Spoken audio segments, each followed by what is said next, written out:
Glória a Deus. Podeis assentar, amadas. Estou feliz de estar aqui com essas mulheres lindas, abençoadas, guerreiras, mulheres agraciadas por Deus, ungidas e vitoriosas. Vocês tomam posse dessas palavras proféticas que eu derramei sobre a sua vida? Que você é uma mulher linda. Você já fez um elogio hoje para essa amiga que está do teu lado. Você está mais bonita ainda hoje, porque você veio para essa conferência de mulheres frutíferas. E você é abençoada, você tem a bênção de Deus. Você é agraciada, você tem o favor imerecido de Deus. E você, como uma mulher abençoada, você é um meio de felicidade nessa terra. Você sabia? Que você tem a bênção de Deus para ser um meio de felicidade nessa terra. Estou feliz de estar aqui na Advec Barra, nessa conferência de mulheres. Estou aqui com essa blusa bonita, acima de tudo o amor. Vocês estão falando sobre o fruto do Espírito, né? Está lá em Gálatas 5:22. E todo o fruto está fundamentado no amor. Aliás, eu queria saber quem se levantar primeiro e disser de qual texto que o pastor pediu para a gente decorar esse mês. Quem sabe? Que está fundamentado no amor. Qual é? Fala aí, minha amiga.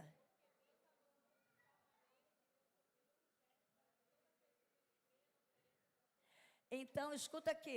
Aprenda uma coisa. Vem cá, vou te dar um livro da editora Central Gospel. Lançamento do pastor Luciano Subirá. Sabe? Descobrindo o invisível aos olhos de Deus. Está aí uma dica de leitura, hein? Que eu tenho certeza que vai ser bênção para a sua vida. O conhecimento revelado.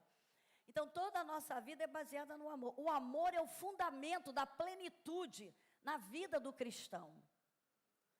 Todo o nosso ser, alma, corpo e espírito, é fundamentado no amor. Porque o fruto do Espírito é fundamentado no amor. É como se fosse uma tangerina. A tangerina fechada é o amor. E o gomo do amor está lá em Gálatas 5:22.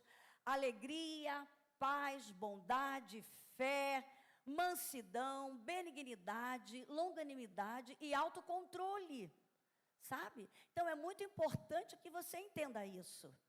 A nossa vida é fundamentada no amor de Deus, porque Deus amou o mundo de tal maneira, que deu, que se doou, deu o que tinha de melhor, o seu Filho Jesus Cristo. E todo aquele que nele crê não vai perecer, mas vai ter a vida eterna. Então eu quero falar um pouquinho do amor. Você sabe qual é o oposto do amor? Quem sabe? Não é o ódio. Ódio é emoção, é um sentimento. Você odeia porque você gosta de alguém. Você ficou chateada. O oposto do amor é a indiferença. Guarde isso. Eu atendo pessoas e eu atendo relacionamentos de casais. E aí a mulher fala assim, a pior coisa que meu marido fez foi a indiferença. Eu gostaria que ele tivesse raiva, eu gostaria que ele tivesse ódio de mim, eu gostaria que ele gritasse comigo, mas a indiferença vai me matando aos poucos. Então, guarde uma coisa. O oposto do amor de Deus na nossa vida é a indiferença. Quando você se torna indiferente ao favor de Deus, o inimigo começa a ganhar campo na sua vida. Porque o que expulsou Satanás do céu foi a sua indiferença para com Deus, que o levou à soberba. E lá no Éden, o que levou aquele casal a pecar foi a indiferença ao que Deus falou, levou à desobediência. Então, o oposto do amor é a indiferença. E é por isso que nós temos que estar enraizados no amor de Cristo na nossa vida. Queria que você abrisse a sua Bíblia, né? Aqui no livro de Efésios, no capítulo 3, sabe? Efésios capítulo 3, a partir do versículo 17, que diz assim, vamos começar do 14, que Paulo está fazendo uma oração pela igreja de Éfeso, e nós vamos falar um pouquinho da igreja de Éfeso, lá em Apocalipse, quando Cristo está falando para as 7 igrejas da Ásia, ele vai falar para a igreja de Apocalipse que tinha, sabe, uma habilidade em todas as áreas. Mas ela perdeu alguma coisa muito importante que a gente não pode perder, que é o que Paulo está falando aqui no livro de Efésios, no capítulo 3, a partir do versículo 14. Por esta razão, eu me ponho de joelhos diante do Pai, de quem toda a família nos céus e na terra recebe um nome. Peço a Deus que, segundo a riqueza da sua glória, conceda a vocês que sejam fortalecidos com poder mediante o seu Espírito, no íntimo de cada um. Assim, pela fé, que Cristo habite no coração de vocês, estando vocês enraizados e alicerçados em? Enraizados e alicerçados em?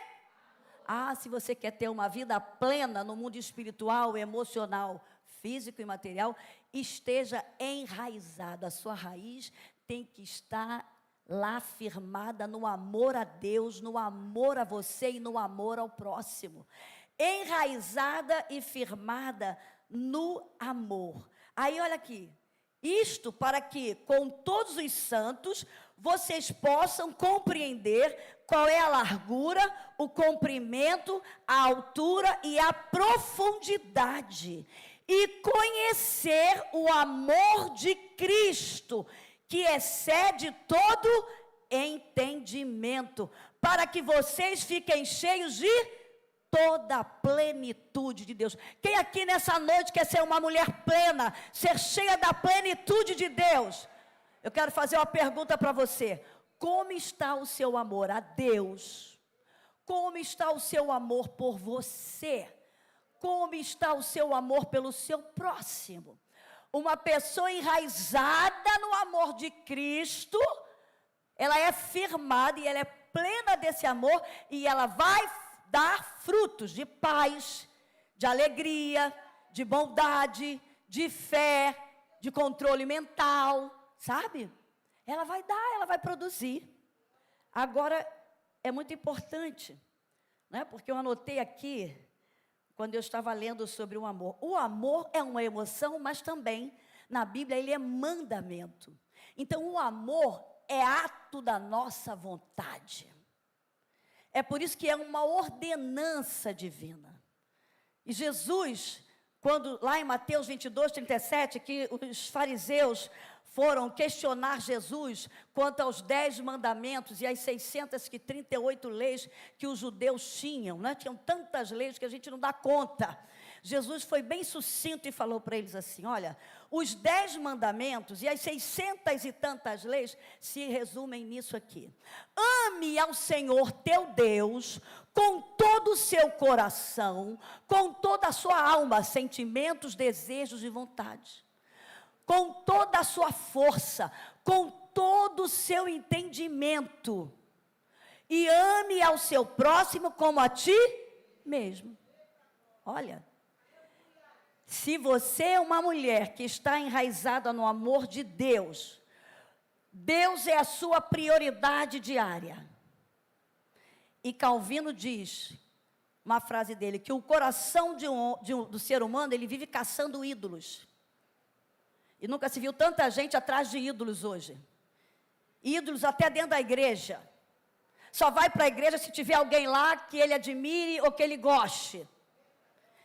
E tudo aquilo que você coloca no lugar de Deus vira ídolo no seu coração. E é tão interessante que Calvino, eu anotei aqui a frase: nosso coração está sempre à busca de algo. E o nosso coração, por buscar algo, se torna uma fábrica de ídolos. Quem é teu ídolo? Você colocou teu marido no lugar de Deus? Você colocou teus filhos no lugar de Deus? Você colocou sua profissão no lugar de Deus? Você colocou a sua casa no lugar de Deus? Não deixe nada, ninguém, circunstância nenhuma, ocupar o lugar de Deus na sua vida. Porque se ocupar, você vai perder o primeiro amor. Você vai perder o primeiro amor. Então é muito importante que a gente entenda isso. O amor tem que estar acima de tudo. E nós temos que estar enraizados e alicerçados no amor, para que a gente tenha uma vida plena, uma vida frutífera. Quando você ama Deus, quando você prioriza Deus na sua vida, você participa da natureza divina na sua vida. Deus só habita no corpo, no coração de uma pessoa que o ama, que o prioriza. E quando você ama e prioriza a Deus, você participa da essência divina do amor de Deus na sua vida. Porque Ele nos criou a sua imagem e semelhança, e Ele nos dotou com partes do seu caráter. E o fundamento do caráter de Deus é o amor, é por isso que nós estamos aqui. Se não fosse esse amor, nós não estaríamos aqui. Então, quando você ama a Deus, você participa da natureza divina, você se torna parecido com Ele. O amor de Deus é eterno. Deus amou o mundo de tal maneira. O amor de Deus é divino, o amor de Deus é eterno. O amor de Deus é infalível e ele nunca vai se acabar sobre a sua vida. Jeremias 31:3 diz assim: com amor eterno eu te amei, e com um amor leal eu tenho te atraído. Deus nunca vai te decepcionar. Ele te ama, independente dos erros, dos pecados que você tenha feito. Quando você se confessa, se arrepende e deixa, você alcança o amor e a misericórdia de Deus na sua vida. Então, o amor de Deus é divino, o amor de Deus é perfeito, o amor de Deus é eterno e nunca vai se acabar sobre o ser humano. Agora, o amor do homem não. O amor do homem é falho. O amor do homem é imperfeito. E o amor do homem acaba, o nosso amor acaba. Aí a gente tem que desenvolver o amor. Tem que ter a prática do amor. Por isso que é uma ordenança divina. Amar a Deus sobre todas as coisas e ao próximo como a ti mesmo. E é tão interessante que lá em Colossenses 3,14 diz que o amor é o vínculo da perfeição. O que é que você precisa aperfeiçoar na sua vida? Qual é a dependência que você está tendo emocional de pessoas? O que está interferindo no seu relacionamento com Deus, na sua paz? Deixa o amor de Cristo inundar o teu ser, porque o amor de Deus é o vínculo da perfeição na nossa vida. O amor de Deus vai aperfeiçoar a sua vida, arestas da sua vida que precisam ser trabalhadas. Por isso que a gente tem que ser cheia desse amor e ser enraizado nesse amor para produzir esse fruto divino do amor de Deus na nossa vida. Porque Colossenses 3,14 diz que o amor é o vínculo da perfeição. Sabe o que significa isso? O amor é o fundamento de todas as virtudes que a gente tem que desenvolver na nossa vida. Tem muita gente fazendo muita coisa, mas sem amor. Sabe? Sacrifício inútil diante de Deus. Obras que não vão ser recebidas diante de Deus. E é tão interessante, quando fala do amor, Paulo fala em 1 Coríntios 13. O amor ágape, o amor que eu tenho que desenvolver, e você, é um amor, esse de 1 Coríntios 13, é um amor de sacrifício, é um amor de sofrimento, é um amor de renúncia, que muitas vezes a mulher vai ter que ter pelo marido, sim, aquele marido infiel, mas que você está orando e crendo que ele vai se tornar um homem de Deus, você vai ser uma boca profética na vida dele, e você vai pagar um preço, mas você vai ver que você vai entrar no céu com toda a sua família. É por aquele filho rebelde que você está orando, e você está jejuando, você está orando, você está chamando irmãs para te ajudar, você está clamando, e você vai ver aquele filho sendo um pastor futuramente, como eu vi isso na minha família, o pastor Odilon, sabe?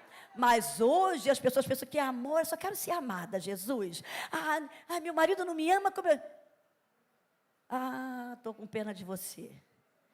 Quando você é plena desse amor, você transborda, você tem essa autossuficiência de que você é uma mulher de Deus, você é especial, você é uma mulher valiosa, você é amada, aceita, escolhida, ungida, valiosa por Deus, e Satanás não vai interferir na sua vida espiritual nem na sua vida emocional. Não vai interferir, sabe, nas suas habilidades, nos teus dons, quando você sabe que independente de tudo, Deus já mandou Jesus para levar as maldições na cruz do Calvário, que haviam contra a tua vida, e você já é mais do que vencedora nessa terra. Então vamos acabar com esse mimimi, vamos acabar com essa dependência emocional. O que eu estou atendendo de mulher caindo pelas redes sociais em infidelidade, mulheres carentes com compulsões por compra, compulsão por comida, jogando toda a ansiedade, todos os seus medos, todas as suas inseguranças, independências emocionais. Nessa noite, em nome de Jesus, saia daqui cheia desse amor. Você é muito amada, não importa o que aconteceu. Você é valiosa. Se eu pegar esse anel aqui de ouro, né, um anel que meu marido me deu de casamento, se eu pegar e amassar esse anel, e jogar esse anel num lixo, e alguém achar esse anel aqui, ele vai deixar o anel lá no lixo? Ele vai saber que isso aqui é uma joia. Ele vai levar no ourives, vai mandar desamassar, vai mandar dar um brilho, e esse anel vai continuar tendo até mais valor, porque vai ficar mais brilhante, vai ficar melhor. Não importa o que fizeram com você. Eu quero saber o que você está fazendo com o que fizeram com você. Porque Deus já pagou um alto preço. Você, mulher, é muito especial. Você é obra da criação de Deus. Você é a coroa da criação de Deus. Está se trocando por qualquer coisa? Está se desmerecendo por qualquer coisa? Não, você seja cheia nessa noite do amor de Deus.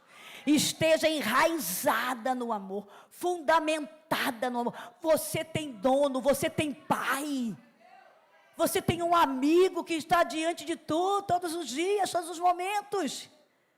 É muito importante quando a gente entende isso, sabe? Que você possa estar alicerçada no amor ágape de 1 Coríntios 13, que é o amor que tudo crê, tudo suporta, tudo espera, não arde em ciúme, não se ensoberbece. Ele acredita e se alegra, porque coloca a sua fé em ação. E aí Paulo termina lá no versículo 13 dizendo: agora, pois, permaneçam a fé, a esperança e o amor. Porém, o maior destes é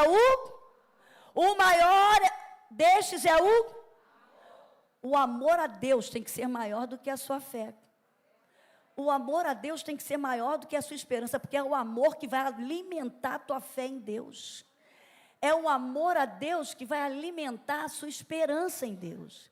Agora, pois, permaneço. A fé é importante, a esperança é importante, são virtudes importantes, porém, o maior destes é Agora eu quero fazer uma pergunta para você refletir.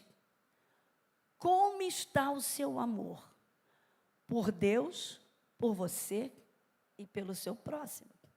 Agora a gente vai lá para Apocalipse, capítulo 2. Aqui, eu vou ser bem rapidinho, eu vou deixar 3 passos para a gente voltar ao primeiro amor, que a gente vai aprender aqui, com essa carta que Cristo está falando para a igreja de Éfeso. Ele estava falando para as 7 igrejas da Ásia. O apóstolo João teve essa revelação da parte de Cristo. E aí, olha aqui o que fala. Apocalipse 2, do 1 ao 5. Você vai ler e quando chegar em casa, você lê de novo para você meditar.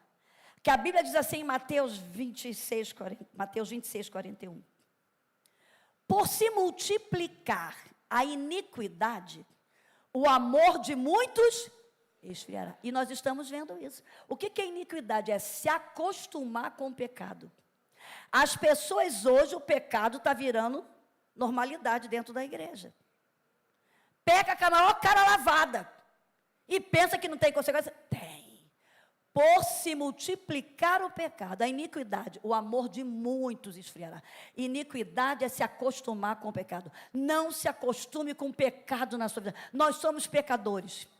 Estamos aqui por causa da graça e da misericórdia de Deus. Mas aprenda a se arrepender, confessar e deixar. Porque se fizermos isso, nós alcançamos a misericórdia de Deus. Então, aqui, o que Cristo está falando para a igreja de Éfeso, diz assim: ao anjo da igreja em Éfeso, escreva: estas coisas diz aquele que conserva na mão direita as 7 estrelas e que anda no meio dos 7 candelabros de ouro. Conheço as obras que você realiza, tanto o seu esforço como a sua perseverança. Sei que você não pode suportar os maus, e porque pôs à prova os que se declaram apóstolos e não são.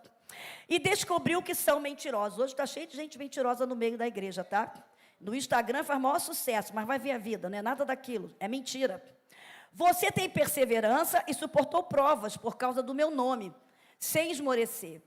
Aí vem a advertência. Olha, é uma igreja dos dons, era uma igreja de milagres, a igreja de Éfeso. E aí Paulo diz assim, Cristo diz assim, tenho, porém, contra você o seguinte, você abandonou o seu primeiro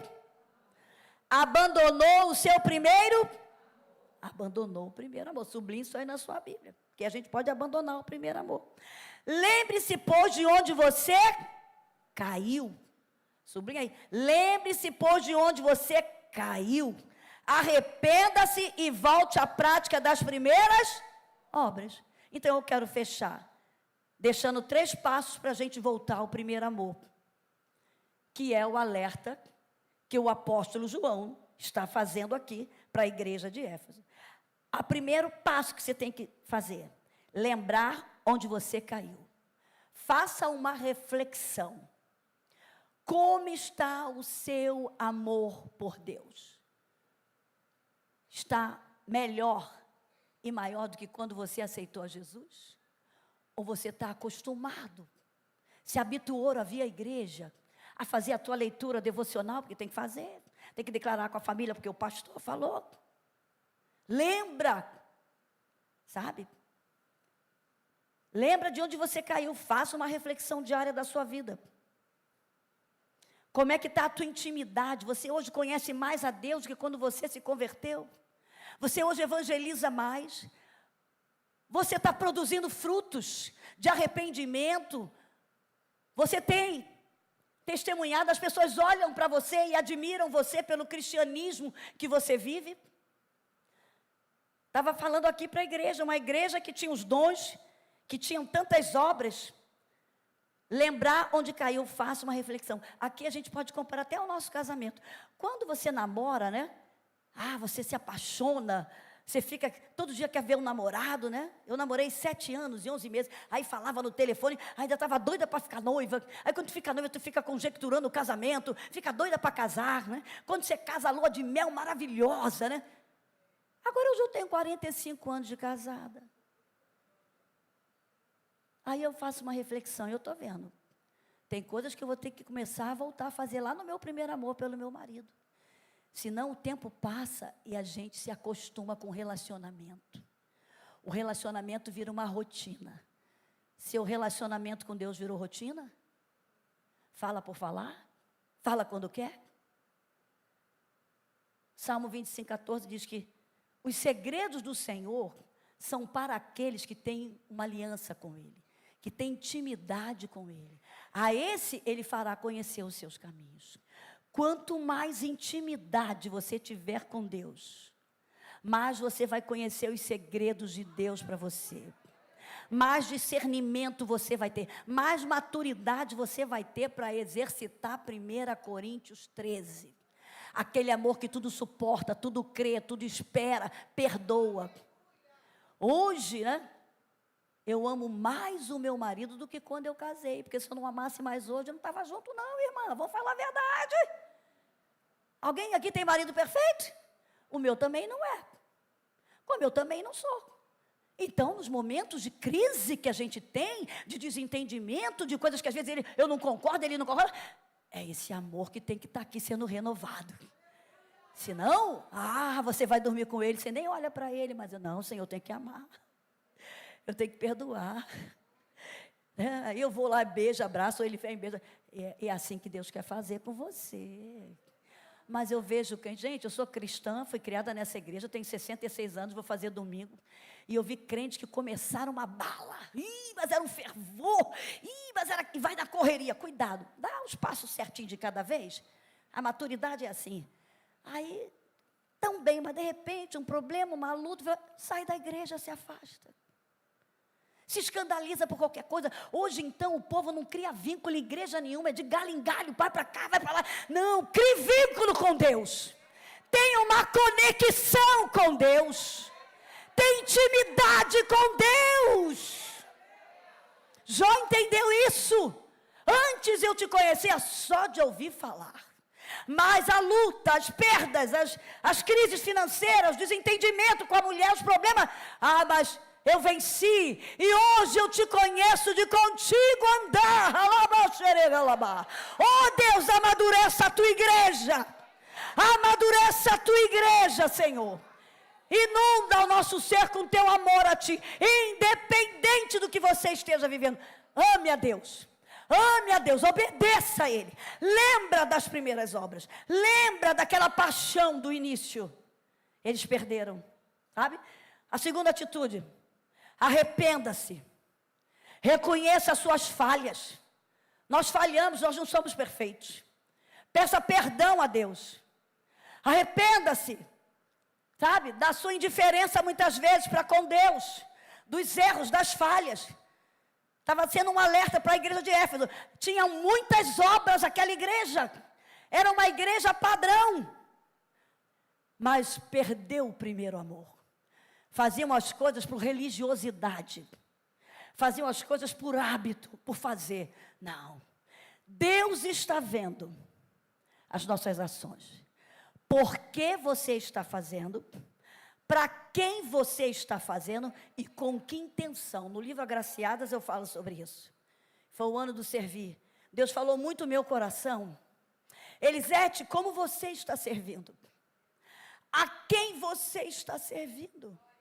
E com que intenção você está servindo? Deus vai julgar nossas obras assim.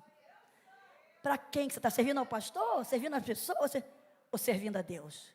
Quando você serve a Deus, você serve com amor, com alegria. Você não desanima, não precisa ganhar tapinha nas costas. Você está servindo a Deus. Arrependa-se, reconheça as suas falhas. Peça perdão a Deus. Volte ao primeiro amor.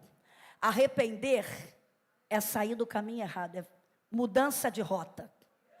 Mude a rota.